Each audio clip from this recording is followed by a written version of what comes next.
Well, one way we know is how they perform, how these outcome measures change when they're exposed to stresses and shocks, right? And that would be one where we look for a change in those outcomes over time, particularly in relation to exposure to shocks and stresses. And what we often see, what we saw in Haiti yesterday, right, is that a lot of the interventions were actually leading down the pathway to vulnerability pathways, right? Leading to decapitalization, leading to reduced psychosocial well-being and so forth.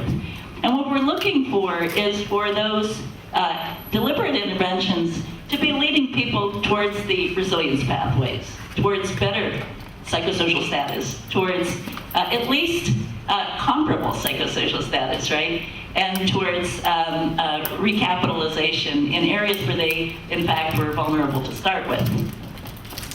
So the notion here is twofold. One is the idea that how do we know? How do we know if a community is resilient? Well, one way certainly, the easiest way is to look what happens when they are exposed to stress, our natural experiment idea, right? And another is to perhaps, as we do, accumulate experience and look at perhaps some more participatory methods in identifying those outcomes. Just to say, because I know a lot of you are not from the food security literature, and a lot of the resilience work is in the food security literature. And the food security literature depends a lot on what's called the sustainable livelihood framework, where we look at the vulnerability context, livelihood assets, the transforming structures. You just saw that in the previous slide. And then livelihood outcomes, which are our resilience outcomes, right? But the models tend to build on the livelihood literature, which has typically looked at 5 capitals or asset bases that households possess: human capital, natural capital, financial capital, social capital, and physical capital, okay? So they're pretty inclusive because since they were based on a livelihood model, they were also concerned about rural environments, and they are somewhat rural oriented.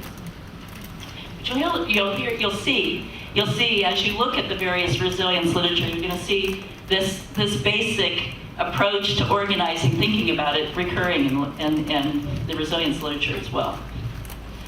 Now, there's something, and I'm gonna bring this out.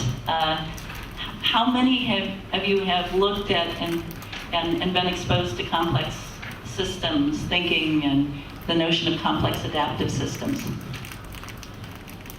Okay. So, and why this is important now is information technology. It really is transformational, and it's hitting Africa very hard, this information technology, and for a good reason, in a very positive way, right? And the notion now is that people are connected now in ways they have not been in the past. And that gives rise to new ways of socially organizing around problems and issues. There's a whole theoretical base for complex adaptive behavior and so forth.